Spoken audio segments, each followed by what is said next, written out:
찬송가 258장으로 찬송하겠습니다. 258장 찬송입니다.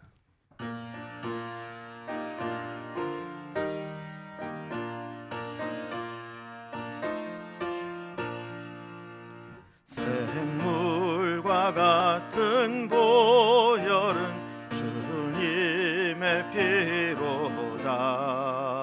보혈의 죄를 씻으면 정하게 되겠네. 정하게 되겠네. 정하게 되겠네. 보혈의 죄를 씻으면 정하게 되겠네. 저도적 회개하고서 보혈에 씻었네. 저도적 같은 이 몸도 죄 씻기 원하네. 죄 씻기 원하네. 죄 씻기 원하네. 저도적 같은 이 몸도 죄 씻기 원하네. 죄속 죄 받은 백성은 영생을 얻겠네. 샘솟듯 하는 비관세 한없이 크도다. 한없이 크도다. 한없이 크도다. 샘솟듯 하는 비관세 한없이 크도다. 날 정케 하신 피 보니 그 사랑 한없네. 살 동안 받는 사랑을 늘 찬송하겠네. 늘 찬송하겠네. 늘 찬송하겠네. 살 동안 받는 사랑을 늘 찬송하겠네.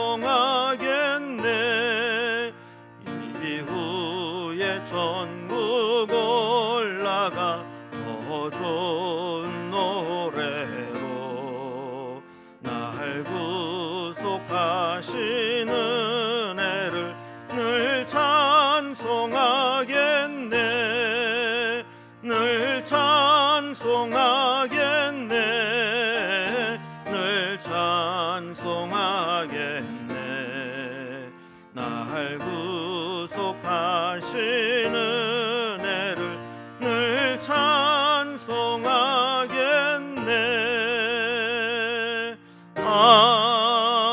아멘. 아멘. 하나님 말씀 구약성경 요엘서 2장 1절에서 17절까지 말씀입니다. 요엘서 2장 1절에서 17절까지 구약성경 1270면에 있습니다. 이 말씀을 제가 봉독합니다. 시온에서 나팔을 불며 나의 거룩한 산에서 경고의 소리를 질러 이 땅 주민들로 다 떨게 할지니 이는 여호와의 날이 이르게 됨이니라. 이제 임박하였으니 곧 어둡고 캄캄한 날이요 짙은 구름이 덮인 날이라.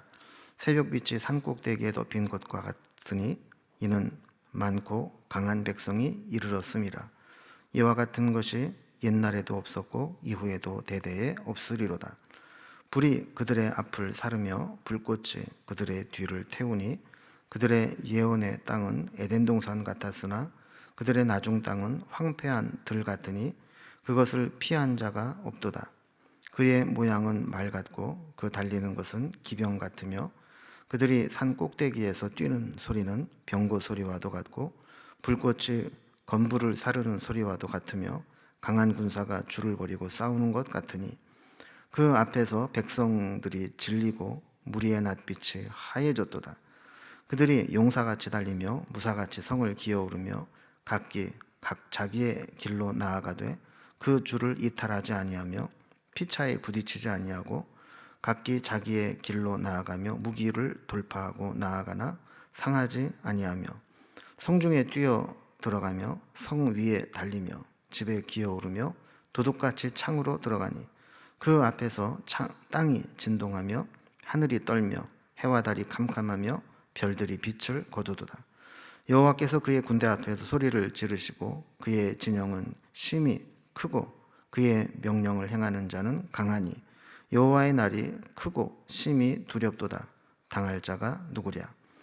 여호와의 말씀에 너희는 이제라도 금식하고 울며 애통하고 마음을 다하여 내게로 돌아오라 하셨나니 너희는 옷을 찢지 말고 마음을 찢고 너희 하나님 여호와께로 돌아올지어다. 그는 은혜로우시며 자비로우시며 노하기를 더디하시며 인애가 크시사 뜻을 돌이켜 재앙을 내리지 아니하시나니 주께서 혹시 마음과 뜻을 돌이키시고 그 뒤에 복을 내리사 너희 하나님 여호와께 소제와 전제를 드리게 하지 아니하실는지 누가 알겠느냐. 너희는 시온에서 나팔을 불어 거룩한 금식일을 정하고 성회를 소집하라. 백성을 모아 그 모임을 거룩하게 하고 장로들을 모으며 어린아이와 젖먹는 자를 모으며 신랑을 그 방에서 나오게 하며 신부도 그 신방에서 나오게 하고 여호와를 섬기는 제사장들은 낭실과 제단 사이에서 울며 이르기를 여호와여 주의 백성을 불쌍히 여기소서. 주의 기업을 욕되게 하여 나라들로 그들을 관할하지 못하게 하옵소서. 어찌하여 이방인들로 그들의 하나님이 어디 있느냐 말하게 하겠나이까 할지어다. 아멘. 사람이 마음이 강팍해지면 웬만한 충격에는 꿈쩍도 안 합니다. 그래서 하나님은 이스라엘 백성들에게 충격요법으로 시작하는 말씀부터 아주 강력한 재앙과 심판의 메시지를 주십니다. 특히 여호와의 날을 선포하시면서 이 여호와의 날에는 하나님의 심판의 개입이 임하는 것이 이방인들에게 심판이 임하는 것이 아니라 바로 이스라엘 백성들 자신들에게 그 하나님의 심판이 임하게 된다라는 충격적인 말씀을 주십니다. 그래서 다시 반복해서 여호와의 날에 대해서 말씀하시면서 정신을 바짝 차리고 하나님께로 돌아올 것을 촉구하십니다. 1장의 이 재앙의 내용들이 주로 과거형으로 언급되었다면 2장에 나오는 재앙은 미래형으로 언급됩니다. 그래서 너희들이 이런 일들을 당했지만 회개하지 않으면 앞으로도 이런 일이 또 당할 것이다 라는 말씀을 주시면서 우리가 하나님께 집중하고 하나님께 돌아올 것을 말씀하시는 거죠.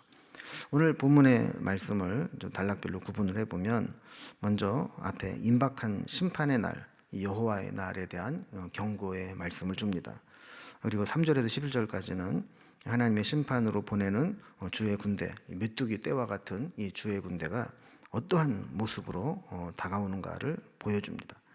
그리고 12절에서 14절까지는 그런 일을 당하게 될 때 하나님께로 돌아와라, 하나님께로 돌아올 것을 촉구하고 15절에서 17절에는 우리가 하나님께로 돌아갈 수 있는 근거는 성전에 모여서 금식하고 회개를 촉구하는 것인데 하나님의 은혜를 기반으로 하고 있다라는 것을 보여줍니다.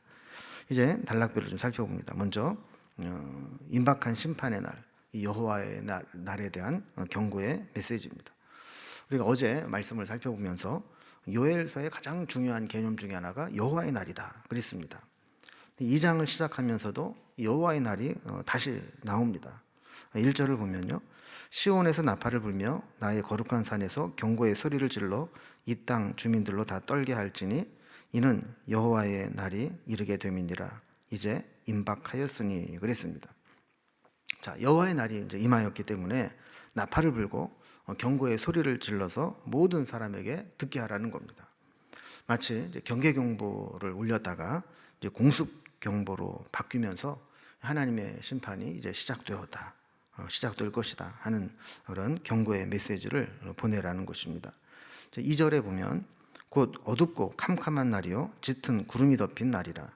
새벽빛이 산꼭대기에 덮인 것과 같으니 이는 많고 강한 백성이 이르렀습니다. 이와 같은 것이 옛날에도 없었고 이후에도 대대에 없으리로다 그랬습니다. 오늘 본문 2절을 보면 앞부분과 뒷부분이 큰 대조를 이룹니다. 앞부분에는 어둡고 캄캄한 날이요 짙은 구름이 덮인 날이라 그랬습니다. 그러니까 여호와의 심판이 임하게 되면 마치 짙은 구름이 덮인 것처럼 날이 어둡고 캄캄해진다라는 것이죠. 어둠의 그림자, 불길한 분위기가 온 세상을 덮습니다.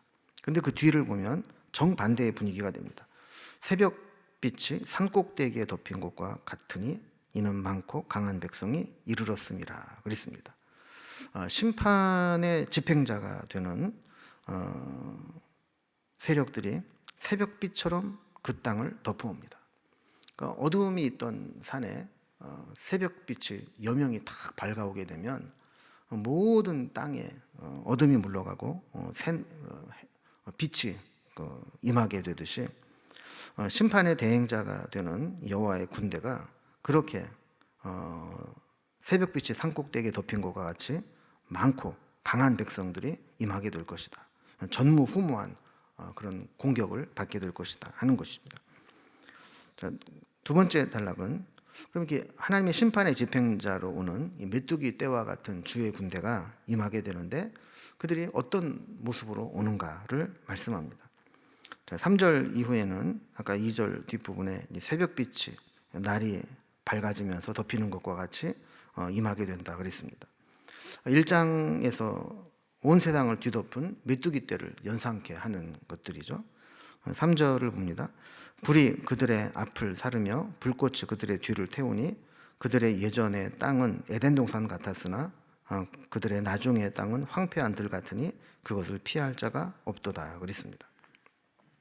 이들의 파괴력이 얼마나 대단하냐면 앞에서도 불이 나오고 뒤에서도 불이 나서 그 온 땅이 황폐해진 것처럼 예전에 아무리 에덴 동산처럼 그렇게 아름답고 풍성한 풍요로운 곳이었다 할지라도 황폐한 들로 만들어 버린다는 겁니다. 4절 5절을 보면 그의 모양은 말 같고 그 달리는 것은 기병 같으며 그들이 산꼭대기에서 뛰는 소리는 병거 소리와도 같고 불꽃이 건불을 사는 소리와도 같으며 강한 군사가 줄을 벌이고 싸우는 것 같으니 그랬습니다. 여러분 군인들에게도 이 기병들은 두려운 존재입니다. 말을 타고 높은 곳에서 무기를 들고 싸우면 밑에서는 꼼짝없이 죽임을 당할 수밖에 없는 공포 그 자체죠. 보기만 두려운 것이 아니라 그들의 소리도 두려움을 가져다 줄 것이다 그랬습니다. 산꼭대기부터 몰려오는 병거 소리, 산에서 불이 나서 옮겨 다니면서 불이 타는 그런 소리, 이런 소리들을 들으면 사람이 기가 질리는 것이죠. 이런 주의 군대가 전쟁을 위해서 대열을 갖추고 달려오게 되면 그 시각적인 효과 또 청각적인 효과 이런 것들로 인해서 두려움에 떨 수밖에 없는 것입니다. 그래서 6절에 보면 그 앞에서 백성들이 질리고 무리의 낯빛이 하얘졌도다 그랬습니다. 그러니까 이런 것들을 보고 들으면 그냥 그야말로 공포에 질려서 얼굴이 하얗게 변하게 된다는 것이죠. 그러니까 7절 이하에 보면 이 주의 군대는 이렇게 보기에만 두려운 존재가 아니라 실제로 그들이 움직이는 모습을 보면 더 무시무시합니다. 마치 잘 훈련된 특수부대 대원들 같습니다. 7절입니다. 그들이 용사같이 달리며 무사같이 성을 기어오르며 각기 자기의 길로 나아가되 그 줄을 이탈하지 아니하며 그랬습니다. 빠르고 힘있게 전진하면서도 대열을 갖추고 이탈하지 않으면서 일사불란하게 움직인다라는 겁니다. 8절에 보면 피차에 부딪히지 아니하고 각기 자기의 길로 나아가며 무기를 돌파하고 나아가나 상하지 아니하며 그랬습니다. 오합지졸은 아무리 숫자가 많아도 작전이 개시되고 실제 전쟁이 시작되면 어찌할 바를 몰라서 혼란에 빠지게 됩니다. 그러나 주의 군대는 자기 역할을 충실히 이행하면서 무기를 사용하면서 돌파해 나가지만 아군에게는 전혀 손상을 끼치지 않고 그렇게 나아간다라는 것이죠. 9절에 보면 더 기가 막힙니다. 성중에 뛰어들어가며 성 위에 달리며 집에 기어오르며 도둑같이 창으로 들어가니 그랬습니다. 하나님의 심판의 집행자가 되는 여호와의 군대는 사방에서 인정사정 없이 달려듭니다. 그 앞에 어떤 장애물이 있어도 문제가 되지 않습니다. 성벽과 성문은 외부인들이 침략하지 못하도록 가로막아 놓는 것인데 그것도 소용없습니다. 그 위로 뛰어 넘어가고 그 위를 달리고 집에도 기어 올라가서 창으로 들어갑니다. 그러니까 집이 안전하다고 생각하고 집 안에 들어가서 문을 잠그고 있어봐야 소용이 없는 겁니다. 이것은 여호와의 날 하나님의 심판이 임하고 나면 사람은 어디에도 숨을 곳이 없고 사람의 그 어떤 저항도 하나님의 심판 앞에는 무용지물이라는 것을 보여주는 것이죠. 이때의 혼란스러움은 10절에서 그 앞에서 땅이 진동하며 하늘이 떨며 해와 달이 캄캄하며 별들이 빛을 거두리로다 그랬습니다.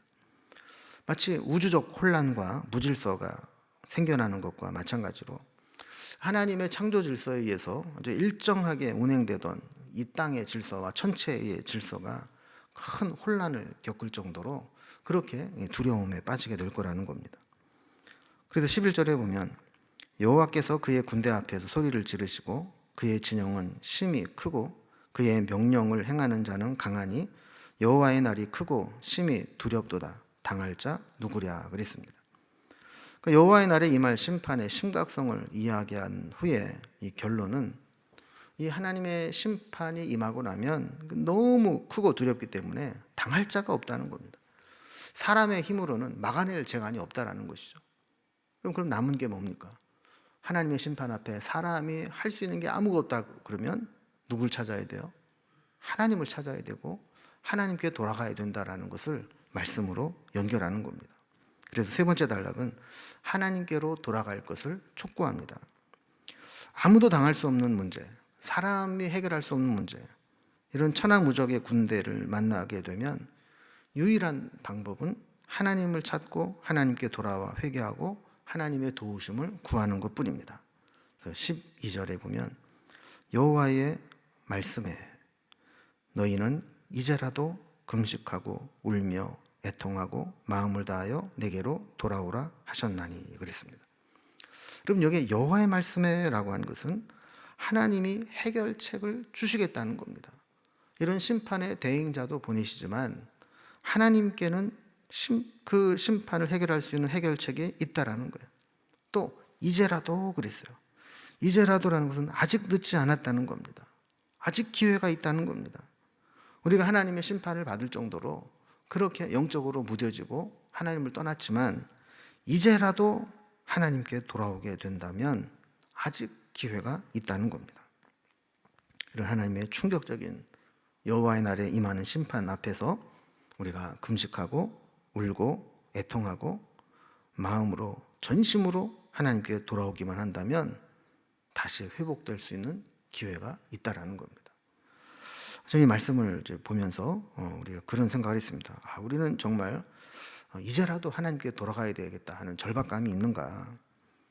그냥 이렇게 버티다 보면 하나님 나라 가는 거지. 이렇게 너무 영적으로 아니라는 것은 아닌가 하는 생각을 해보게 되는 것이죠.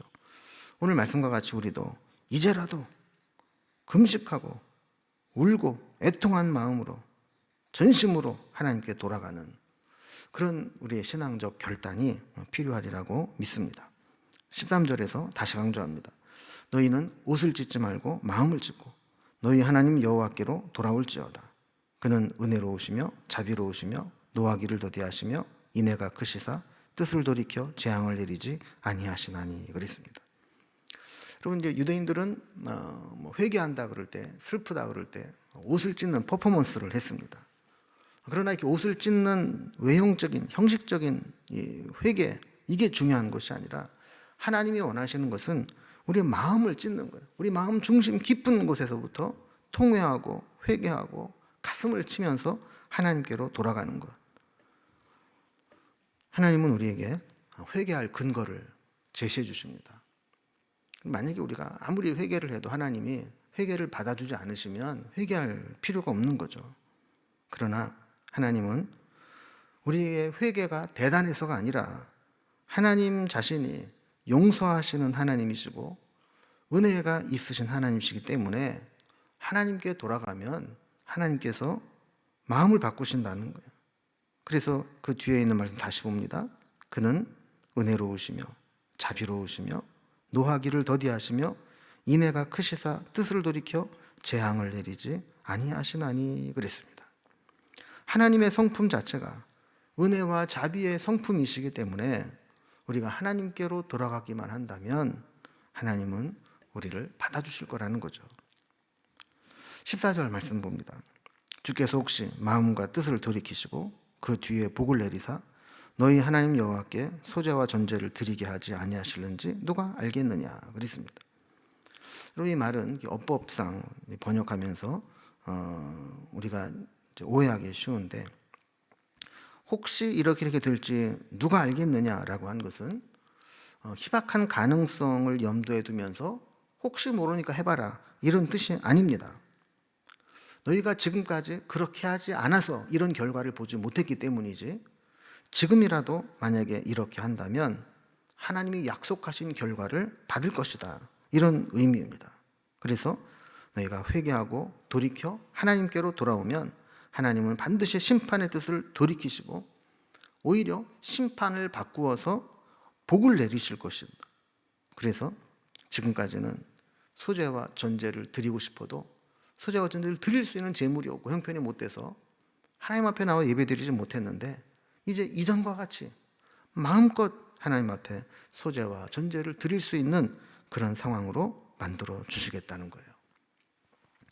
여러분, 우리도 예전에는 예배 드릴 수 있다는 것이 참 어떨 때는 번거롭게 느껴지기도 하고 귀찮게 느껴지기도 했던 분들이 있었을 겁니다. 오늘은 정말 교회 가기 싫다. 매주마다 뭐 이렇게 해야 되나. 근데 예배를 드릴 수 있는, 교회에서 함께 예배 드릴 수 없는 상황이 되어보고 나니까 이게 예배 드릴 수 있다는 것, 마스크 신경 쓰지 않고 남 의식하지 않고 마음껏 찬양하고 부르짖어 기도할 수 있다는 것, 이것이 얼마나 큰 은혜인가를 깨닫게 되지 않습니까?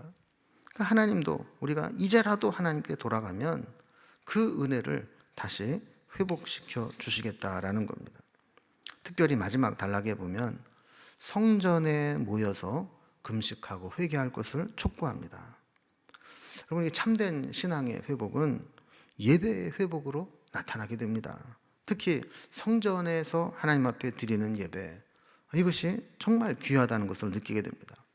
15절에 보면 너희는 시온에서 나팔을 불어 거룩한 금식일을 정하고 성회를 소집하라 그랬습니다. 재물이 없어서 제사를 드리지 못하고 성전에서 예배를 드리며 느꼈던 기쁨과 즐거움을 다 사라져버리고 성회로 모이지 않던 자들에게 이제 나팔을 불어서 성의를 선포하고 금식일을 정하고 성회로 소집하라는 겁니다. 저는 이 말씀을 묵상하면서 마음이 뭉클했어요. 우리도 빨리 코로나가 끝나고 진정한 완전한 예배 회복의 날을 선포할 때가 와서 우리가 함께 모여서 정말 아무런 거리낌 없이 마음껏 예배할 수 있는, 누구도 코로나 때문에 불안해하거나 두려워하거나 눈치 보거나 하지 않고 예배할 수 있는 그날이 오기를 얼마나 갈망하게 되는지 모릅니다. 여러분, 아무리 온라인 예배가 주는 편리함이 있어도 현장에서 드리는 예배 속에 성령의 감동과 교통하심과 역동적으로 역사하시는 것은 대체할 수가 없습니다. 여러분, 집에서 예배 드리시는 분도 한번 생각해 보세요. 아무리 여러분이 집에서 정성을 다해서 예배 드린다 해도 온라인 예배는 온라인 예배입니다. 시간을 내고 준비해서 성전에 나오는 발걸음, 오는 과정 자체가 예배고, 성전에 나와서 기도하는 것, 그때의 그 은혜와 감격은 집에서 온라인으로 드리는 것과는 비교할 수 없는 거죠. 16절에 보면 백성을 모아 그 모임을 거룩하게 하고 장로들을 모으며 어린이와 젖 먹는 자를 모으며 신랑을 그 방에서 나오게 하며 신부도 그 신방에서 나오게 하고 그랬습니다. 이제 구체적으로 하나님 백성들이 성회에 소집되는데, 여기 보니까 백성들, 장로들, 어린이와 젖 먹는 자들, 심지어 평상시에는 소집에서 예외됐던 신혼부부, 신랑 신부도 이 성회로 다 모이라는 겁니다. 그만큼 성회로 모이고 하나님께 돌아가는 것이 시급하고 중요하다라는 것이죠. 여러분, 지금도 코로나로 인해서 잠자는 영혼, 신앙생활을 쉬고 있는 영혼, 엎어진 김에 쉬어간다고 태만해진 영혼들이 다 일깨워 주의 전에 나오게 해야 될 날이 있음을 기억하고 준비해야 됩니다. 특히 우리 어린 교육부서 아이들, 코로나 때문에 못 나오고 부모도 못 나오고 하면서 얼마나 지금 집에서 신앙교육을 잘 시키고 있는지 모르겠어요. 그래서 여기 보면 어린이와 젖 먹는 아이들까지도 다 나오도록 했던 것과 마찬가지로 우리도 그날을 준비하면서 하루하루를 믿음으로 살아가야 될 줄로 믿습니다. 자, 이렇게 성회로 모여서 진정한 예배 회복을 위한 집회를 준비하게 됩니다. 17절에 보면 여호와를 섬기는 제사장은 낭실과 제단 사이에서 울며 이르기를 여호와여 주의 백성을 불쌍히 여기소서 주의 기업을 욕되게 하여 나라들로 그들을 관할하지 못하게 하옵소서 어찌하여 이방인들로 그들의 하나님이 어디 있느냐 말하게 하겠나이까 할지어다 그랬습니다. 자, 여호와를 섬긴 제사장이 낭실과 제단 사이에 있다 그랬어요. 낭실은 성전 현관입니다. 그러니까 성전 현관에서 또 현관과 제단 사이에서 제사장들이 울면서 주의 백성들을 불쌍히 여겨달라고 기도합니다. 그리고 이제 다시는 다른 나라 사람들이 주의 기업을 욕되게 하고 주의 백성들을 관할하지 못하게 해달라고 간구합니다. 특히 하나님을 모르는 이방인들이 하나님의 백성들에게 너희들 하나님이 어디 있느냐, 너희들 하나님이 있다면 우리한테 이렇게 망하겠느냐, 이런 조롱을 당하지 않게 해달라고 기도하는 겁니다. 오늘 말씀을 정리합니다.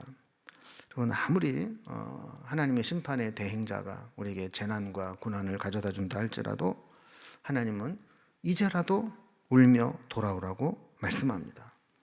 우리가 진정한 예배의 회복과 성전에서의 모임 회복을 갈망하면서 기도할 때 하나님의 회복이 시작되듯이 우리도 지금 코로나로 인해서 잠자고 또 중단되어 있는 모든 것들이 하루속히 다시 온전하게 되고 오히려 이전보다 더 뜨거운 열망으로 하나님 앞에 설 수 있도록 여러분 기도로 준비해 주시고 그날을 우리가 기대하면 좋겠습니다. 기도하겠습니다.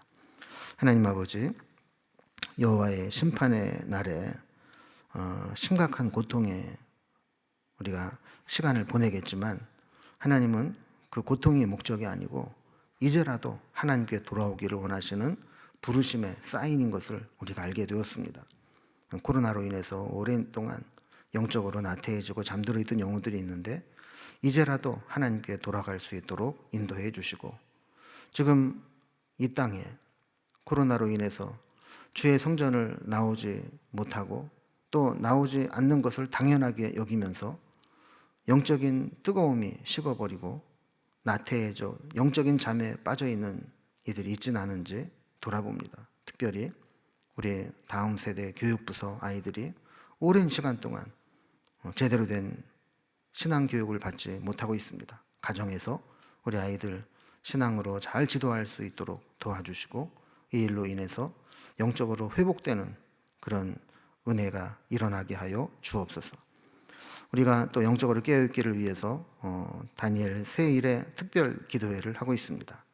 매일 성전에 나오지 못하지만 하루 3번씩 있는 자리에서 하나님을 바라보며 기도하며 또 하나님께 구할 때 우리가 길게 기도하지 못한다 할지라도 시시로 때때로 하나님을 바라보며 기도할 수 있도록 인도해 주시고 특별히 아버지 우리에게 여러 가지 회복의 은혜를 위해서 기도하고 있사오니 우리가 기도하는 모든 회복의 은혜가 나타나게 하여 주옵소서.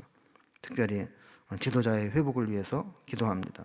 참된 지도자, 하나님이 뜻하신 지도자가 세워지게 하시고 내년에 있을 대통령 선거가 잘 치러지게 하시고 새로 선출되는 대통령은 분열된 이 사회를 하나로 통합하여 새로운 시대를 열어나가고 또한 이 코로나 재난의 시기를 잘 극복하며 새로운 나라의 그런 회복의 지도자가 될 수 있도록 인도해 주옵소서. 우리에게도 놀라운 회복의 은혜가 있게 하시고 영육 간의 강건함을 허락하여 주시며 믿음의 회복과 영적인 회복도 허락하여 주옵소서. 오늘도 우리의 기도 가운데 함께 하실 주님을 바라보며 예수님의 이름으로 기도드리옵나이다. 아멘. 각자의 기도 제목들로 자유롭게 기도하시겠습니다.